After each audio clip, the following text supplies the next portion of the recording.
This is Whole Life, a podcast from the Whole Life Church in Orlando, Florida. Join me, Ken Wetmore, lead pastor, and Melanie Bachman, our worship pastor, along with our communication team, Randy and Lucas. Take a look back, a look deeper, and a peek into the week ahead. Here we explore meaningful conversations about spirituality, community, and living with purpose. We don't have all the answers, but we are walking the journey together. Wherever you're listening from, you're wanted here. This is Whole Life. Hey everyone, welcome to episode 503 of This is Whole Life. If you are a regular, welcome back. You know that we're digging deeper every week into the message here at Whole Life Church in Orlando, Florida. And this year, we're counting on greater things, please, and thank you, Jesus. And we're looking ahead to the next 100 years of Whole Life because September 26th? 24, I think, isn't it? 23rd? Do you know? Our actual 100 year. September 16th. 16. I had the sixth part. Way so close off. and so far away. No. We just needed Ken here to straighten us out, and that's always a good thing. Speaking of Ken is our lead pastor. He joins me today across the table as always now he's at my right-hand side like he should be. When he turns sideways, you guys, you have to, if you're here, he literally turns sideways to put me on his right. We're straight across from each other, Randy. Melanie is diagonal to you. He's at my right. And Randy's on your left hand. Just keep that. Lucas is... What did I say? Randy's on my left hand. I just view you two as the same. You're just like, you're beginning to meld into each other. Like you work together so much. Maybe. I'm sorry, Lucas. I apologize. Lucas is my work husband now. All of a sudden. Pretty much. Wow. Okay. There we go. We may need to edit this. So, as you can tell, there's one thing lacking in this conversation. It's not fun. It's not laughter. It's not banter. It is you. So whether you attend online or if you're in person on the front row like I was for second service this week, you can send a voicemail. Well, not during service. Don't send the voicemail. Send a text, 407-965-1607, or send an email to podcast@wholelife.church anytime. And as Ken always says, it is double bonus points if you send the voicemail. Oh, big time. Here's looking at you, Carolina Dave. I'm missing you. So there. Yep. How about that? So we've already introduced everyone. This week, our message is on growth. This was the penultimate. Thank you. You're welcome. Message in this. You just want to give me the opportunity to use the word. So thank you. It is your word. I really can't take it. And I love that word. For our 2026 Greater Things, and this is part 4, and this is growth. You can also, because we're not going to play it here, Speaking of Grace, swipe up in today's show notes, and there is a link to Speaking of Grace. Episode 296 will also be Greater Things Growth, and that'll let you know what Ken talked about and what this message is, or what this podcast is based on. And we do have some emails, some texts. We have questions. We got a busy show. But before we get started, I'm going to turn it over to Ken. Thanks, Randy. Family, as we're starting the podcast today, we probably need to, we need to pause and acknowledge the weight that's on a lot of hearts today. The recent events involving ICE and the deaths of Alex Peretti and Renee Good aren't just headlines. They're tragedies that leave us in sorrow, exhaustion, sometimes fear, and most sadly divided as a country, and far too often divided as a church family. At Whole Life, we believe that life is a gift from God. Every loss of life is a horrific violation of our shared humanity, and that horror is amplified when it involves a government agent. This moment demands a fair investigation and true accountability, not partisan reactions, but sincere prayers for peace and justice. As followers of Jesus, our hearts break for the families of Alex and Renee and all others who mourn today. Our faith does not allow us to look away, as easy as that would be to do. We're called to be repairers of the breach who lean into the radical love of neighbor rather than hatred and political divisiveness. So how can you move away from that political divisiveness and hatred and instead engage your faith today? Might I suggest that we lament and pray, that we don't rush past the sadness, but that we stop and take a moment, that we pray for the families, pray for leadership, pray for ICE, pray for a transformation of our country away from violence. You can also educate yourself and empathize. You can seek out the human stories behind the headlines. You can broaden your circle of empathy by getting to know many. You can also engage. You can support peaceful local initiatives for justice and community safety. Your voice and your hands are needed. Family, may we be people who choose light over darkness and love over fear. Let's hold space for one another, those we agree with and those we disagree with in these difficult days. I'm going to say the prayer of St. Francis of Assisi at the end there's going to be 10 seconds of silence. Feel free to use that time to say your own prayer. Maybe you even want to pause and take a little bit more time to let God hear your heart for what's happening in your life. Lord, make me an instrument of your peace. Where there's hatred, let me sow love. Where there is error, truth.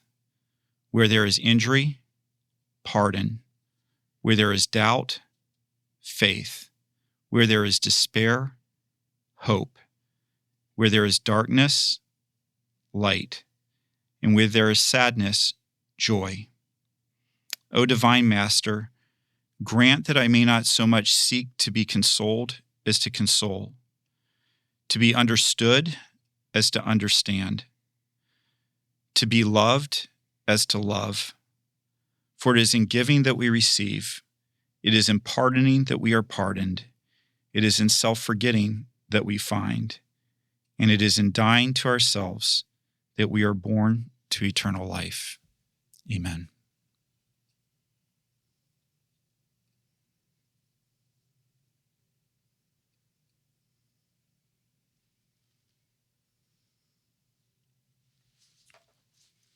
Okay. Thank you, Ken. Appreciate those words and some challenges there that I hope that this week we take a little extra time and think about, kind of like the message this week as we're thinking about our growth, probably in order for us to conquer or at least attack any of the challenges Ken just mentioned that might require some growth. Probably going to have to. Probably it won't. It will. Yeah. I mean, growth is, I think in life, growth is one of those things that happens, and you can choose whether you want to choose the direction of that growth or whether the growth chooses the direction. It's like kind of like, how your grapevines will grow. And if you don't purposefully choose to grow towards the fruit of the Spirit, you can equally grow in the opposite of those fruits that Paul also lists. And so the question is, what do you choose? What do you choose when it comes to this? And as a church, I'm hoping that we are choosing the things that God wants us to choose, the things that make us Christians, not Democrats, not Republicans, not progressive, not, conservative, not those words, but Christians. I have no interest in the politics of,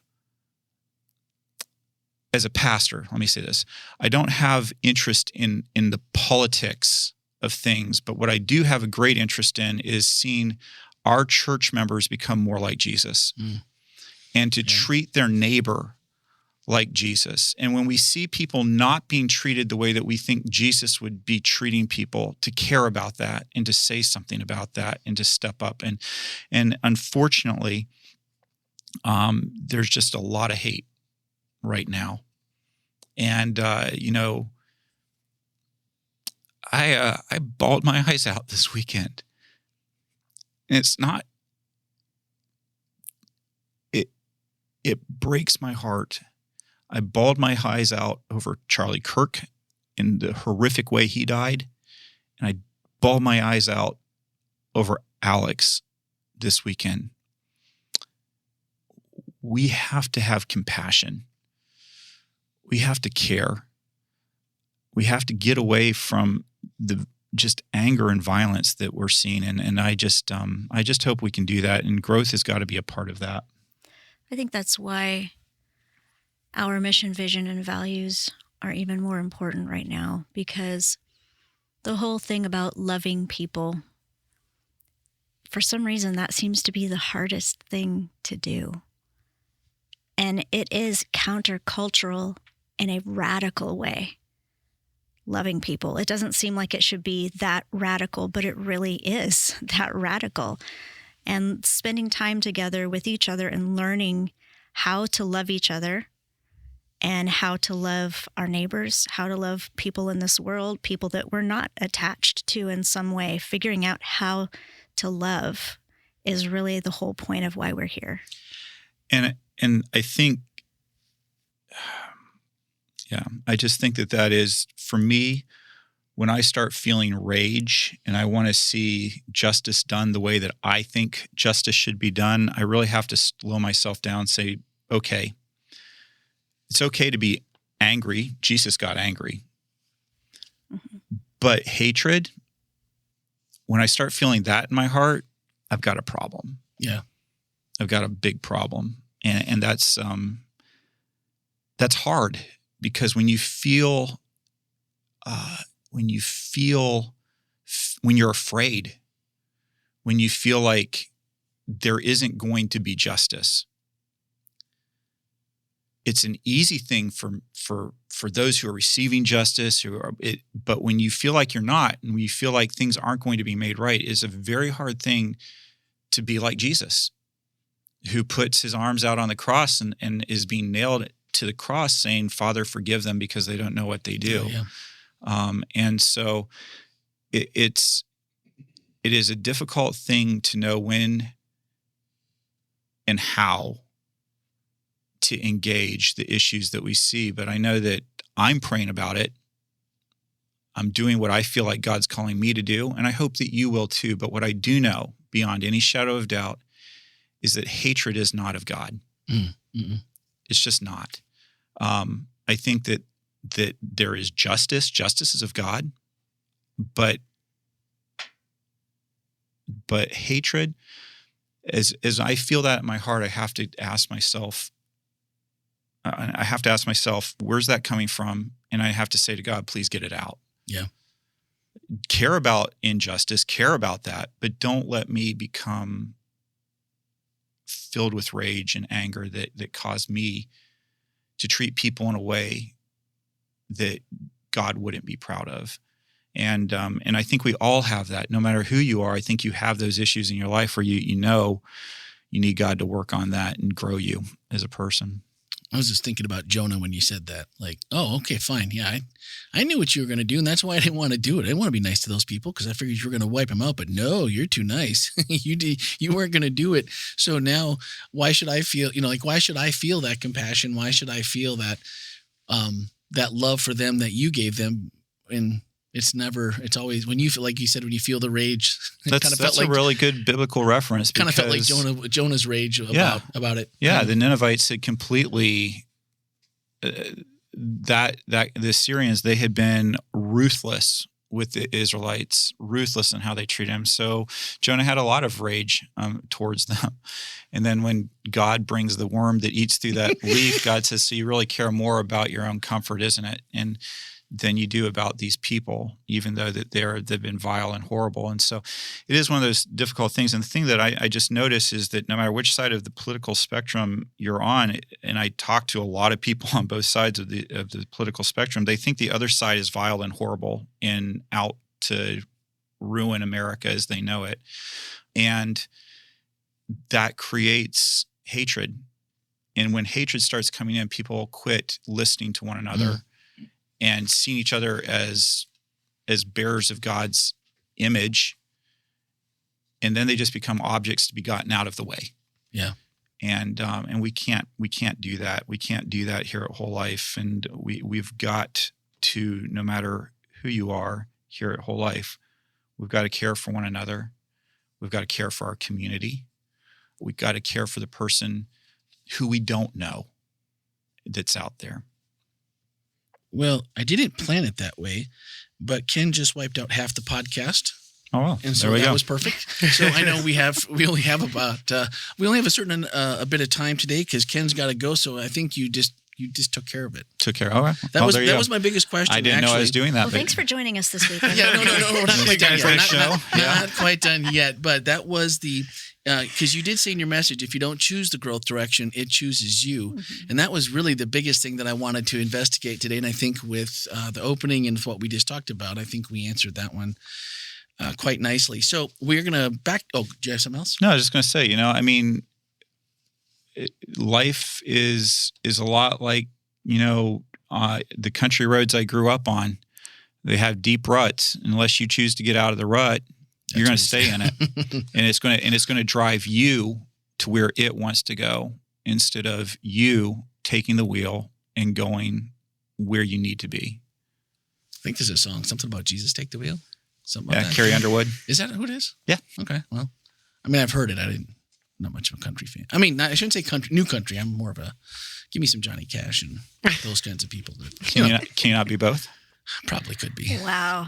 Just give love a chance, right? Is that what you're saying, Ken? Just give love a chance. Just trying to, Okay. Speaking of giving love a chance, I'm Mariana. I guess I have to give you another chance, but we got a text from Mariana this week. It said, "Hi guys. There's a few things in my mind." Immediately, I'm nervous, Mariana. This is our number one fan. I know, but the first word is firstly, and I'm like, okay, here we go.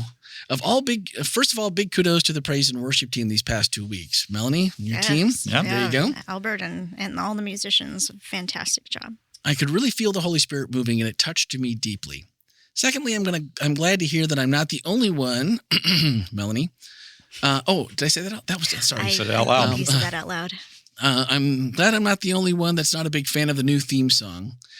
I missed the beat of the old song that translated into anticipation for an awesome podcast and worship service.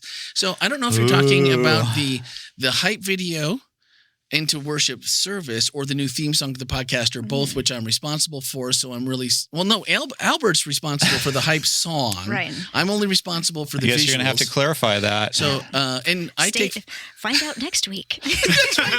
I take full responsibility for the theme song.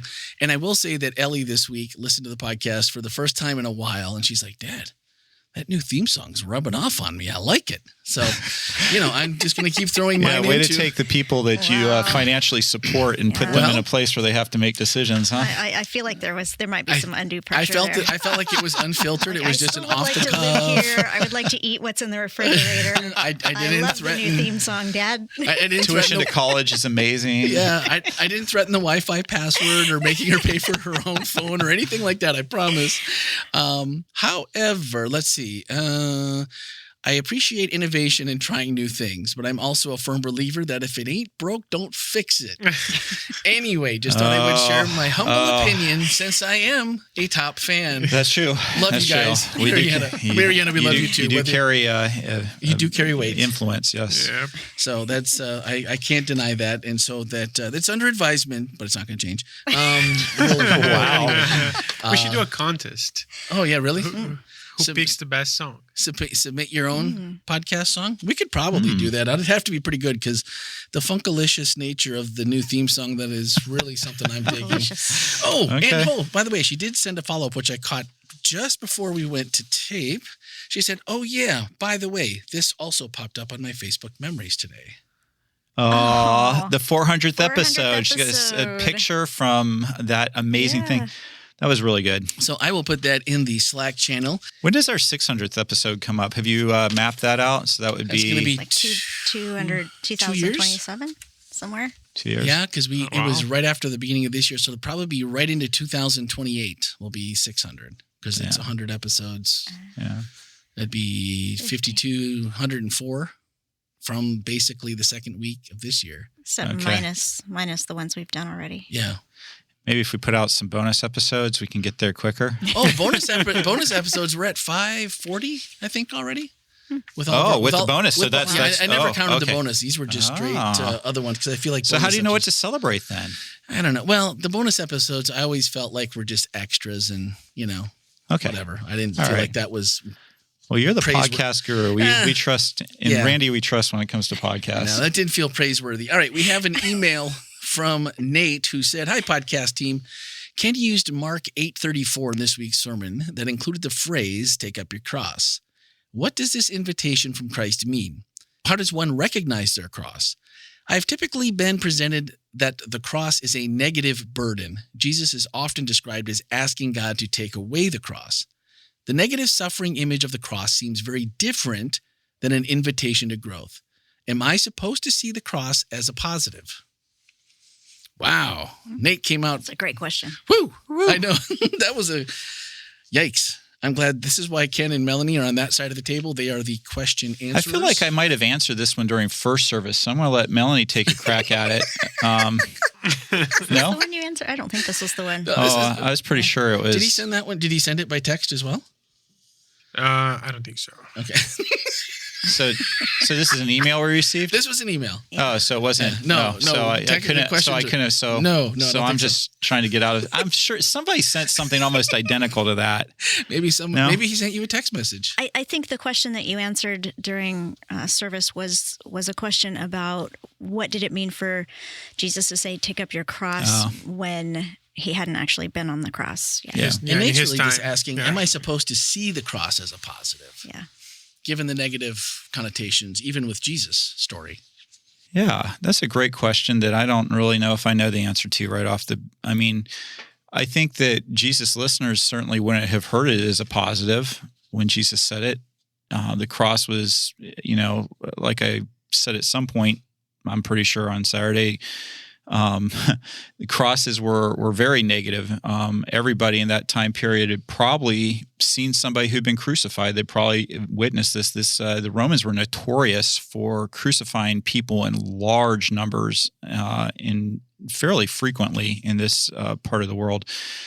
And so when Jesus says to take up his cross, I don't know if Jesus was looking for it to be a positive or negative as much as it was a reality check. Okay. That following Jesus, I think he was not the type to try to he wasn't incentivizing following him. He wasn't basically saying, like a lot of Christianity today, we're here, if you follow Jesus, you're going to drive a BMW and you're going to live in a mansion and, just name it and claim it. It's yours, that sort of thing. Jesus kind of does the opposite. And that's what he's doing here. He's kind of using hyperbole to point out, look, following me is not easy. Yeah. I'm not calling you to something easy. I'm calling you to do something hard. I'm asking you to take up your cross and follow me. Remember what comes before that. He says you also must give up your own way and do what I tell you to do, basically. I'm paraphrasing there. And so take up your cross and follow me. And so, yeah, I think it's I don't know if Jesus would have gotten a lot of points for his sales technique on this. Yeah. Yeah, I think one thing that is interesting about this, first of all, I think that different people's crosses look different. Some people have heavier crosses to bear, but I think in terms of community, I think what's interesting about Jesus' story is that he didn't ultimately carry his own cross. Somebody else carried it for him. And I think when we're in community and each one of us is kind of carrying our own cross, whatever that happens to look like in our own situations, we can also carry each other's crosses to whatever degree is possible. Well, now I'm thinking out loud, Melanie, but that made me think. So you're right. Simon Cyrene carries Jesus' cross. So is the cross that we're picking up and carrying, are we carrying a cross for Jesus and he's the one that actually has to be crucified on it as opposed to us? I mean, yeah, there's a lot of discussion room in there. Wow. Yeah, it's some. Never thought about it this way. No, I haven't either. Maybe we pick up our cross. I mean, because arguably Simon Cyrene did follow Jesus down the road. Mm-hmm. How interesting if that is, I've never even thought about that, so I'm thinking out loud. So if somebody's about to accuse me of heresy, forgive me. I don't. But how interesting that we would take the burden of Christ, but he would take the punishment. So that's something. I thank you for that question, and Melanie, thank you for the thought provoker. I'm going to be thinking about that one for a little while. Yeah, if anyone has any thoughts on this, I would love to hear them for next week. I'd be happy to take a couple minutes out of next week's show and just kind of revisit this if everyone is just kind of thinking, because my mind just went a couple different places and I'm not sure that I want to say it because I'm not sure that it's actually applicable. But that Well, really that's good because nobody ever on this podcast says anything that Well- could be conjecture. Never, ever. no, but Why are you staring at me, Melanie? but you think about that. There's a lot of applications that could be, and a lot of things that would, I don't know, maybe make a little bit of sense of when we feel like we're in the person in the wilderness, and then all of a sudden, there's something happens. It's a situation, it's a person. And, is God sending us people to come and help us carry that cross for just a little bit while we get a little reprieve? And maybe we have to carry it the rest of the way, but little breaks and pieces. Two situations just came up in my mind. I just got to think about that a little bit more, but that's really interesting to stop and think about. Okay, let's get into the message this week. We covered week 1, mission. Then we went to vision and values. You can find those all again on our sister podcast, Speaking of Grace. Just swipe up on the show notes and you'll find those under the Greater Things series, and they are labeled that way. So this week we come to growth pathway versus discipleship. And I think I know the answer, but because I was part of the group that was there for hours debating what the difference between growth way and discipleship was. But why not the word, and I'm not going to say what side I was on, but the discipleship. Everybody knows what discipleship is, right? Like that's a known entity. We know what the definition is. We know how it applies to us as Christians. So why don't we just stick with discipleship versus growth pathway? Okay, we have a special guest in the studio who I'm not going to talk about. I'm not going to say what their name is, but she's over here laughing at me, saying, shaking her head violently. No, not everybody does know what that is. Not everybody understands discipleship. So there I we was go. not going to point it out, but since you are, yeah. Yeah. Well, we won't say any names. I really, I think we have to recognize that discipleship gets used a lot inside the Christian faith, a lot. And I would argue that a lot of times when it's used, it's not being used correctly. That the kind of discipleship that people talk about is not the kind of discipleship that Jesus was talking about. And we kind of make, I'll often get literature from various groups that are saying, hey, a new discipling plan, or hey, and it's always, so many times it's like a 10-week discipling plan. Well, no.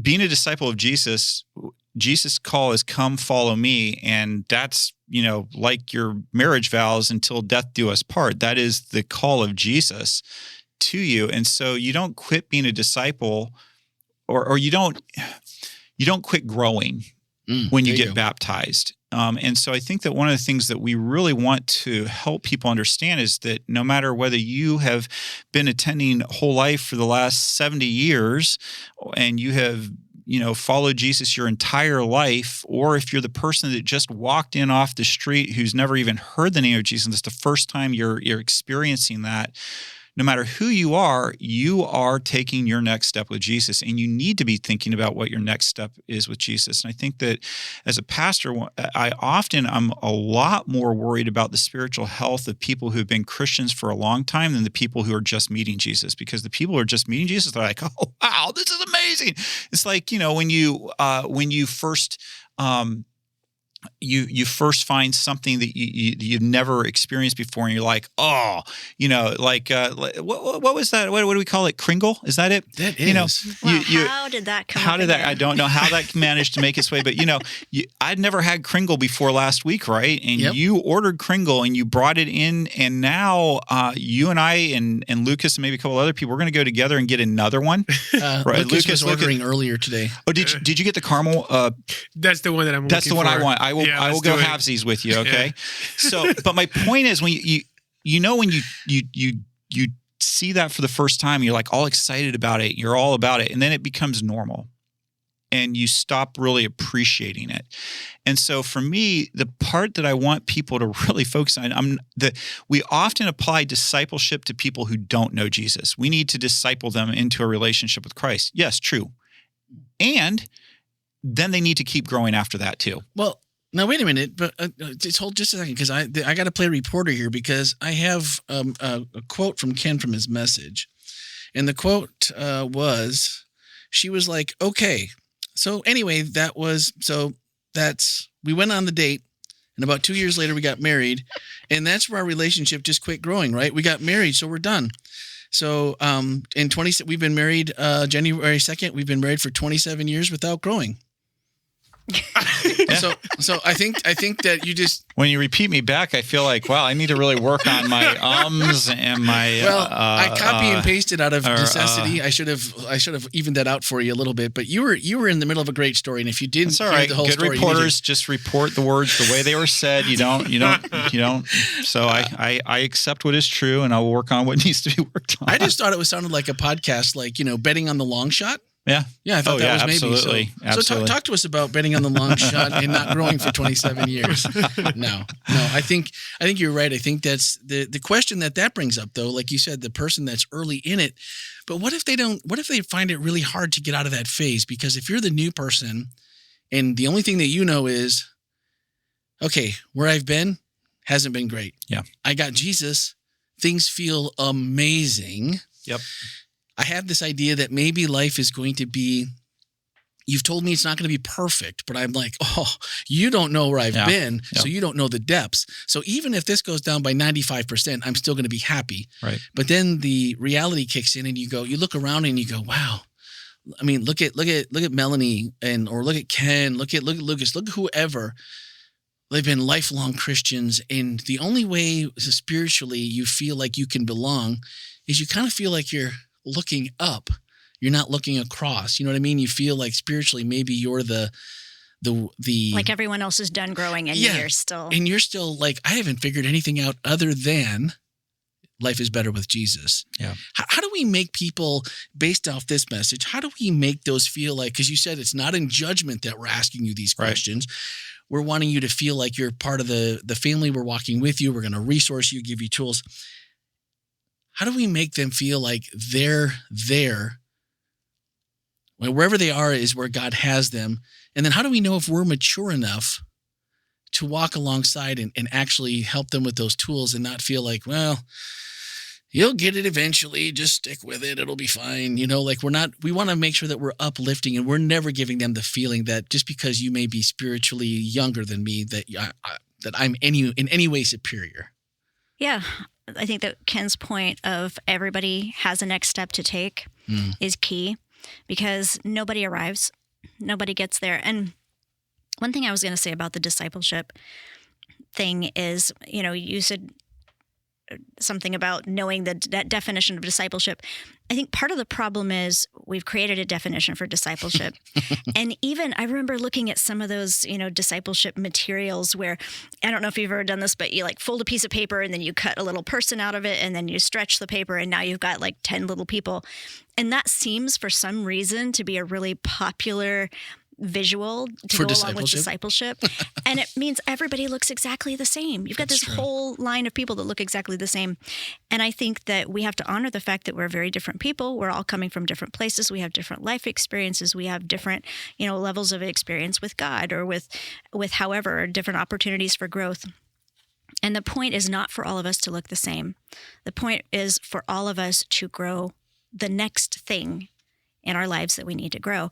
And I think that levels whatever perceived sort of spiritual growth hierarchy there might be. It really levels the playing field because all of us have a next step. And just again to double underline, highlight, those steps look different. Mm-hmm. They're not the same. If I have 4 couples come into my office who've been married for 20 years and they come in, they say, hey, we'd like to work on our marriage. I guarantee there'll be 4 different things that they're working on. Mm-hmm. Like the one couple will have one thing that they're needing to work on. Another couple will have a different, one may be finances, one may be communication, another may be needing to figure out how to bring spice back into their life, how to date each other. And one couple may be doing really great, but having problems with kids. Their children are at a place. Every couple has something, and to say, well, you've been married for 20 years, so this is the problem we're going to work. This is your next step as a couple that's been married for 20 years is completely unrealistic. it's the same way in our spiritual walk to say, well, you're a baby Christian, so these are the steps you have to do, and all of you are the same. It's all the same. Or to say, well, you've been in church for 20 years, so that means you've got to be giving Bible studies. Well, not necessarily. I mean, that may not be what God's asking you to do. So the question is, what is your next step with Jesus based on who you are and what you know God is wanting you to do in your life? And then as a church staff, how do we walk alongside you, resource you, and support you on your journey as an individual and in community? And that, I hope that really came through in it too, that the Christian life is not an individual endeavor. It is a community endeavor. It's together. We have to do things together. This series has been fun to kind of watch Ken put together and summarize what took, how many Sunday mornings for 5 hours. I believe it was 14. Was that all? Was that? Yeah. Melody's like, is that all? Sure seemed like more than that. 14 fives. Like that. What is that? So that's, I don't know. It was a lot. Yeah. And that doesn't 70 include several hours. evening things and Just rehashing sessions afterwards when we got feedback and all that good stuff. But it was Blood, worth it. Sweat, tears. But just to And I think that's the thing for me is like preaching this series has felt so, and I'm sorry, it may not feel that way for you, but doing this series for me is like, yes, this is why we put this time and effort into this, because we really came up with something that captures what whole life is about, that also captures where whole life needs to grow, because we have to grow as a church. Growth isn't a sign that you did something wrong in the past. Growth is just something you've got to be doing. So how are we going to be growing? And so we were able to kind of capture where we're at. What do we need to be doing to growing? One of the key things I think that we talked about in those sessions was this growth pathway. That was one of the areas that we thought, man, we as a church can really grow in how we are helping people on their growth journey with Jesus and resourcing them and showing them their opportunities. And then also how we can measure whether we're accomplishing what we're wanting to accomplish. And so super excited about it. It was like, just super excited about where we're headed with this. I got caught up in so many things on Saturday morning that I did not get a chance either first or second to be in the chat. I was also filling in as a backup worship host along with Stanley, and I only hit You are way back. Man, I'm telling you, someone was, all kinds of fires that had to get put out. And so they were. And you did a good job, Randy. You did what you were supposed to do. I was away. Someone's like, ooh, orange badge. You guys are paying attention. Orange badge equals staff. You must know how to help me do X, Y, and Z. And I'm like, yes, I can. And then I looked at my watch and I'm like, oh, Stanley, I'm sorry. So someone had asked and texted me. They're like, hey, we really enjoyed you and Stanley like bantering back and forth at the end of, or beginning and the end of first service. What happened? And I'm like, I got called away. And I want to affirm your choices and the way that you prioritize. Well done, good and faithful servant. Well, it wasn't like there wasn't anybody there. Stanley is a fully capable person, but this was definitely took precedence. But I wish I would have been in the chat, because every week that I've been in the chat, the thing that I've enjoyed most is when the light comes on for someone, when it's like, oh, discipleship, growth pathway. I like this. And 2 weeks ago, there were people were like, well, because we didn't spell it out specifically in the sermon about, there was a facilitator, there was some staff, there was church board. So someone asked, like, wow, this must have, like, who all would have been involved with this to take so much time? So I just said, here's kind of how the layout went. And we met on Sunday mornings. And they were just like, this is so cool. Like, we get this. We understand this. Like, great job on the work. I'm like, well, it wasn't just one piece out of how many of us? 15? I think there are 15 or 16. I think there are 8 staff members, 8 church members, plus a person who is guiding us through it, a facilitator. Mm-hmm. Yep. And then that was the small group. Yep. And then there was a larger group that small group reported to, called our strategic planning committee. And all the results went out to them. They would go through it. Then they would come back to the smaller group and say, work on this, work on that. And then it would even go out into even smaller groups sometimes from there as subcommittees of that 15, 16 person committee. And then finally, from the strategic planning, once we got it to where the strategic planning committee was happy, they sent it on to the board. The board actually had some revisions that they wanted, but then we brought it on to the church as a whole, showed it to them. We got input from them. Even revisions were even made after that. Yep. And before we finally voted on it near the end of last year, and it was a long and sometimes felt tedious process, but I am so happy with what has come out of it.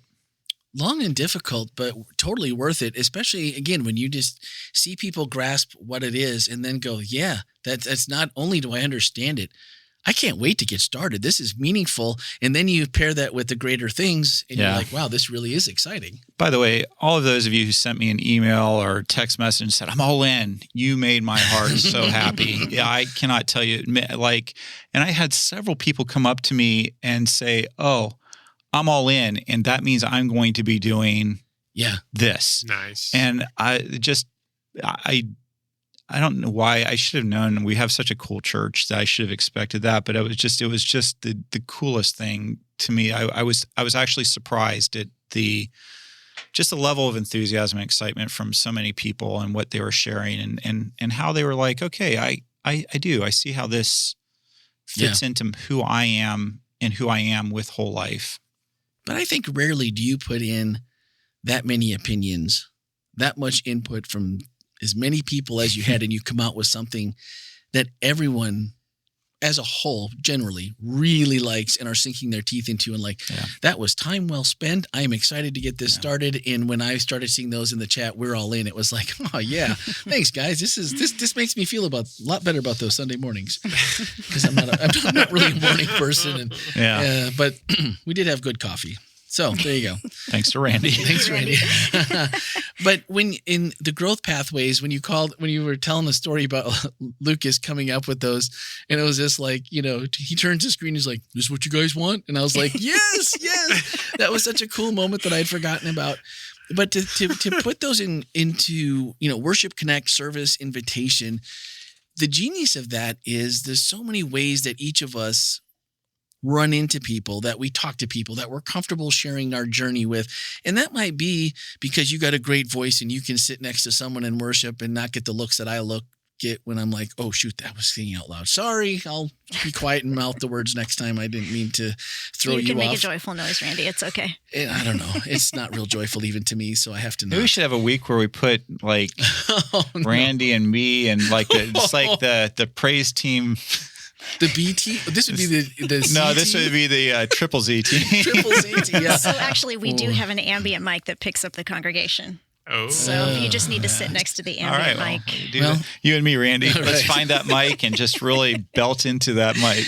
It can't be a week where we have snacks. I don't want to get stuff thrown at me. Yeah, and we also have a broadcast audio producer, so you might get edited out anyway. But, I love the fact that when you said 2 weeks, was it 2 weeks ago when you went through the 9, Bible, worship, participation, blah, blah, blah, blah, all of our previous values. Oh, I don't know. It was a couple weeks ago. And, the one I missed was participation.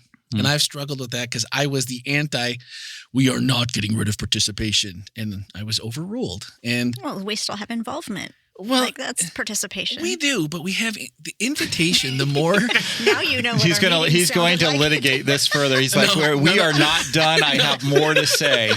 I do, but I don't. One more Sunday morning. One more Sunday. Just give it to me, you guys. Come on. No, invitation has grown on me to the point that I feel like now it is a better, more inclusive invitation. So you feel like invitation is the replacement for participation? No, but these are so connected. The four of these, the work that we did and what somebody pointed out, I believe it was T. Cinco in the chat 2 weeks ago, it was just like, these just work so well together. Like if you're going to worship, you were probably either invited or you're connected to someone and that's how you found out to worship. Or if you're connected, you're probably going to worship or you're probably going to be the invitations, they all work so well together. And then when you get down to the questions, that we're going to say, how do you know whether or not this is something that whole life is reflecting in our whole life family? Am I deepening my relationship with God? Am I reflecting God's love? Am I giving generously? And am I living holistically? And the more this is, granted, we were there to do all the work and we fought over words like discipleship. And, I think at one point we fought over the definition of the gospel and the good news. Because It means I something. think we spent a lot of time on that. Wow. John Monday, if you're listening, I love you. Yeah. John had the best like secondary. First, someone's like, "Well, that's the gospel," and he's like, "Well, let me." And it was true, John Monday, and it was a great definition. And I'm like, "Yeah, yeah." And then someone else who was also equal smart and was like, "No, this is it." And I'm like, "Shoot, I think." Now you got. And then 3, 4, 5. So to get to this point, and now just to see how everything is kind of, I mean, God has definitely blessed all of that work that these have come together in the way that they did, and that we're having that. So kudos to everyone that's been just buying in to this, because the time and just God working through that process really was, it's just amazing to see, and it just feels really good to be a part of a community that's pushing for these things, as imperfect as we are in the process of doing that. So Ken left us with what's your next one step with Jesus, and what a great thing to think about as we wrap up the series next week. But what's that one next step? Something to think about this week as we go through. So Lucas, before we can wrap it up, let's hit those questions. Yes. When daily connection time with God becomes more a to-do list item and less a genuine connection. When God feels distant, not because he's left, but because there's too much noise in our minds. What's the best step to get back to genuine connection? I know I answered this one in one of the services. Is there anything you want to say about it, Melanie? No, I thought your answer was good. I think there is something about finding your first love again, figuring out what it is that made you feel close to God in the past, and then revisiting that. I think that was a great way to look at it. It's kind of like the gym. Yeah, too. I think one of the things that I said is that the answer is really hard for me to give you, because every person's individual. Yeah. And so the question is, what generally makes you feel close to God? What are the things that you over historically have made you feel? For me, it's Christian music. I can identify certain times in my life where certain songs have just pulled me through at really difficult times. And so for me, sometimes it's going back to some of those songs and reminding myself of where God's led me from and what he's done for me. The funny thing is, the song right before the song as I was coming to whole life was "Help Is on the Way" by Toby Mac. That was a song I was listening a lot to, and for me and my family, this Orlando's been a phenomenal place for us. We feel like, and so there's just, when I was in New Zealand, I was going through a really difficult time. It was a song by Petra called "No Doubt" that really, really touched me. So we all have those things that can kind of do that. So try that out. The other thing I would tell you, though, is this. Sometimes it's okay to embrace winter. On a cold day in Florida here, sometimes it's okay to embrace winter and just say, you know what? There are times in our walk, and now I'm really actually quoting that song, No Doubt. There are seasons in our path where we do feel farther away. Yeah. And that doesn't mean God's far away. It just means the season we're in. And I'm not saying don't try to get close back, get that feeling back, but I do think that sometimes we chase a feeling over the reality. Wow. Sometimes I will run into people who have been married for 10 or 15 years, and they want to go back to the feeling they had when they first met. And I can understand that. I get that. But the question is, isn't it better to be with somebody that you know has had your back through good times and hard times, as opposed to chasing a feeling that's really just it's just chemicals in your brain? It's that, that dopamine kicking in. Isn't it better to create those lasting, deep relationships and understand that sometimes the feelings aren't the truth? The truth is that you have a relationship, you are loved, you are being loved, and that love goes far beyond just those initial things. And so anyway, that's just something to think about too. I was thinking about that winter, because that's what I immediately thought about was, sure, that feels good, and the feelings always feel good. Mm-hmm. And so, why don't I want that more? But it's kind of like going to the gym where you feel better, you look better, you're happier with yourself. Even if you're still in the winter, you're still like, okay, I'm not Yep. where I want to be, but I know that doing the same thing that's eventually going to bring the results and the Yep. thing that I'm looking for. So it's that was the first thing that I thought of. So what's the next Christian? Christian? Wow. Wow. Lucas is getting a lot Guys, of new what's- names what's today. going on? Sorry, bro. That's a hint that you need to change your name, I was Lucas. maybe it was Sister Wow, you Christian. skipped one podcast. We've and all nobody been talking remembers who about you it. are. I'm not gonna miss anymore. I've been voting to call you Randy. That's I want to have Randy and Randy. in the Actually, community. Ken's mistake was better because he Yeah, at least it mistaked was me somebody in for- the yeah. room. Well, Christian. you are a C. You are a C. CH. Yeah, okay, never mind. Yeah, That's the closest Randy, one. you and I were about to You are. sing that. I know. Yeah. Can't do it. All right. Second question. What does carrying the cross look like at Whole Life Church? How will our church exemplify what it means to live a whole life with God? What I hope it means is that you're asking what your next step with Jesus is, and then you're taking it. Nice. I think that goes to also what pair that along with what Nate asked earlier, and just Yeah. kind of think about that. I think that's food for this week's thought. To me, it is a radical decision to do what you hear God calling you to do in your life. Yeah. And if you fail, getting up and trying again. Cool. I like it. Yeah. All right. There are many paths to growth. How do you know you are on the right path? You know, for me, one of the things that it's going to sound simplistic, but for me, one of the things is that I ask God to change my path if I'm on the wrong one.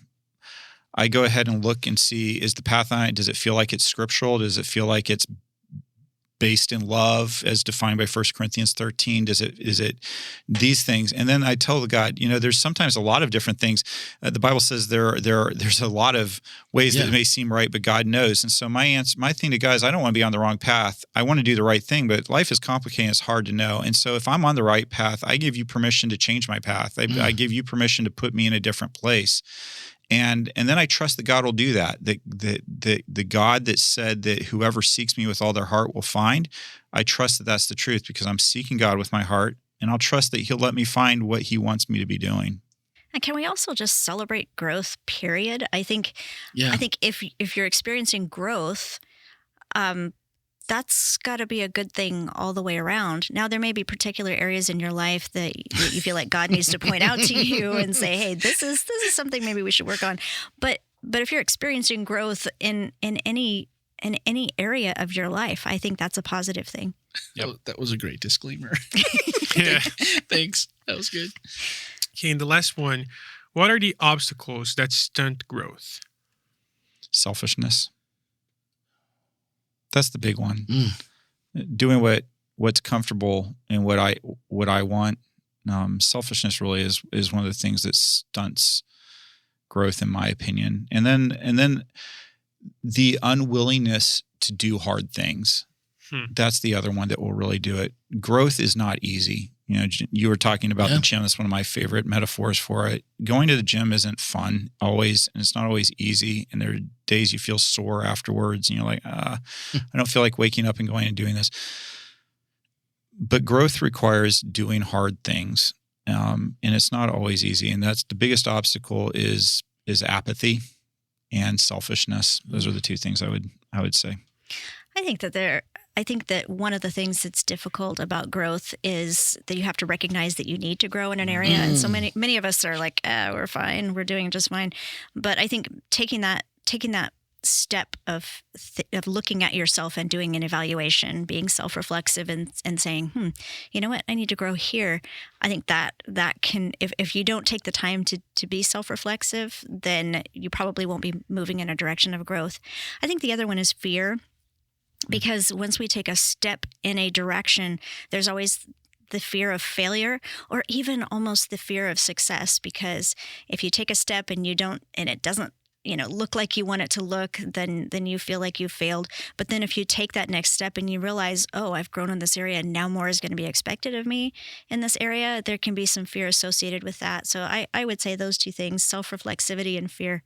The lack of self-reflexivity and fear. Yeah. No, I think that's all true, and I think a lot of it just we live in a country that is, for all the problems that we have that we've already talked about, we live in a society that is so ungrateful. for the level of what we have, for the things that are easy. We talk about going to the gym. Yeah, it's hard. Boo-hoo for me. It's hard. You have a gym to go to. You can afford to go to a gym. You have food, so you have the ability to work out. You have the problem of weighing too much. Yeah, you have. No, seriously. I mean, that's like there's so many people in the world that are starving to death, and here we are. Yeah, I have to go to the gym to stay in shape. Yeah. So to have that thing, if you have the gratitude, I feel like those things that we're talking about maybe are less of a mountain than they would be if we were just like, well, that's that. And I don't feel like I need to grow because I've got everything I need, but it's not grateful that I have what I have. So I think that stems from that too. All right, this week upcoming, this is it, because we did penultimate. Now it's the ultimate. We're going to close off with our vision, our Amplified 2036 vision. Okay. Yeah. Go to the show notes. There is a link, just like last week. That same link will be there. Go check out the Amplify 2036. You can also check out wholelife.church/100. That shows you where we've been, where we're going. And then that also is linked to Amplify 2036. So that takes care of this week. And Melanie, there was one thing. What date is connected?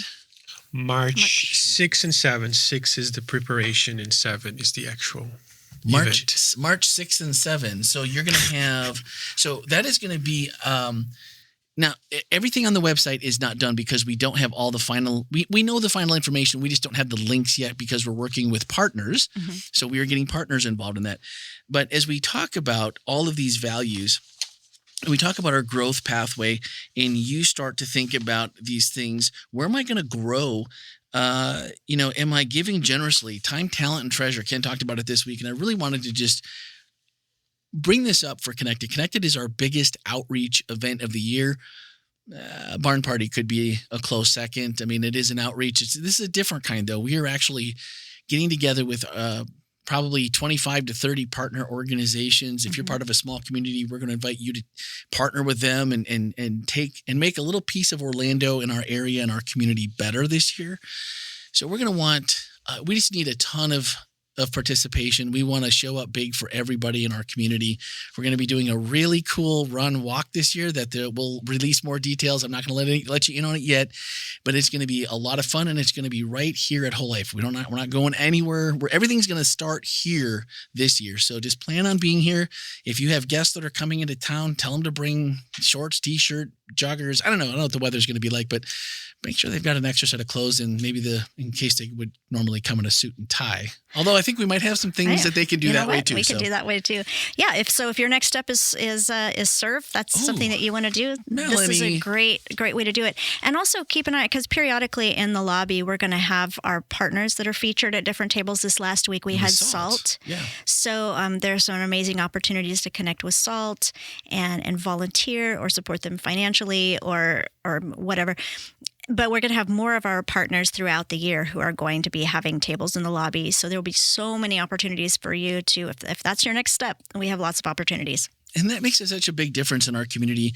And it really offsets, the things that when people see other people like them doing good, it really does take tensions down. It really does go, well, I can't really hate that person. They're doing something really good. So think of this, if there's something that, in light of what we talked about earlier in the happenings in Minneapolis, in order to change people's perspectives about who we are, maybe as Christians or just people, everyday people, a lot of that gets changed when they see people doing things for good and trying to help their fellow man. So this is a good way. If you're like, I don't know what to do. I don't, I'm on one, it doesn't matter what side you're on. I just want to do something positive, impacting your community in a really big way, which we have the opportunity to do here in just over a month. So this would be a good way to do that and just show the community that Whole Life is trying to do things differently. And we would love for all of you to be a part of it. And even if you're not local, send us an email. We'll find something. Maybe we can help you find something to do in your area. That would, or come for the day. If you're kind of semi-local, some of you that are listening, I know we're podcast listeners. You're here in Florida. Come over for the day. I think it would be cool if our online community, The Table, actually came up with some kind of service project that they could do that day. Attention, Rod Schrenzel. Attention, Rod Schrenzel. Just saying. Just saying, that would be fun.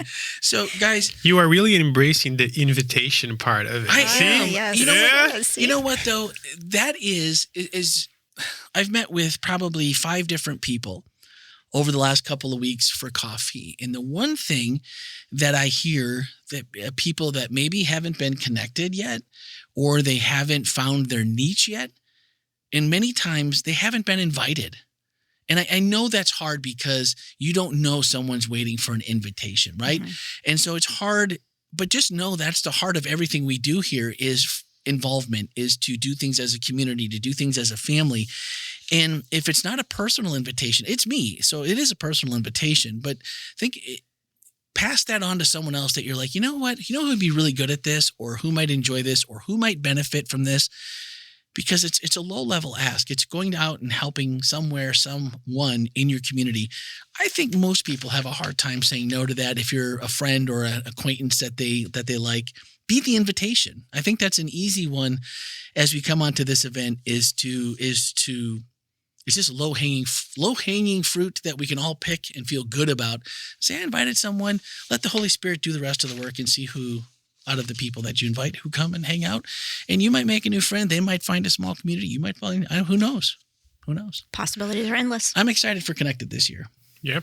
So there you go.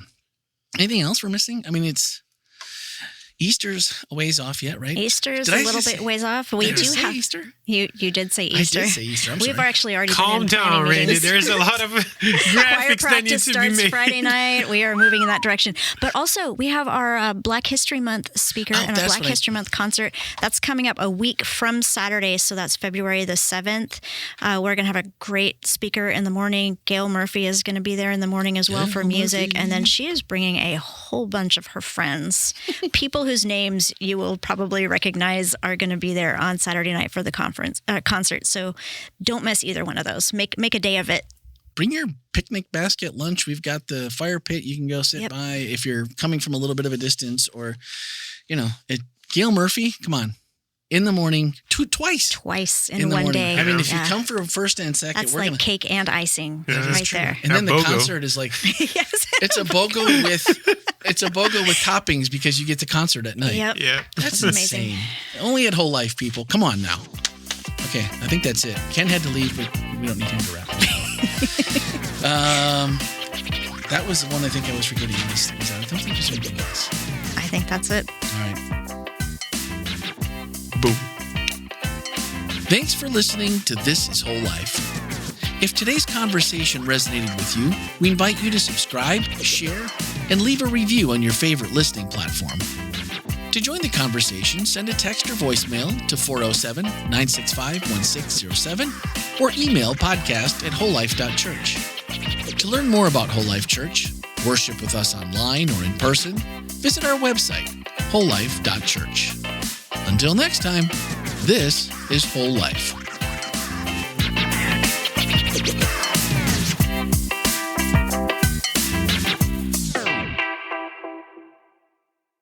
I waited 1, 2. Okay. All right, everyone. Thanks for listening. Have a great week.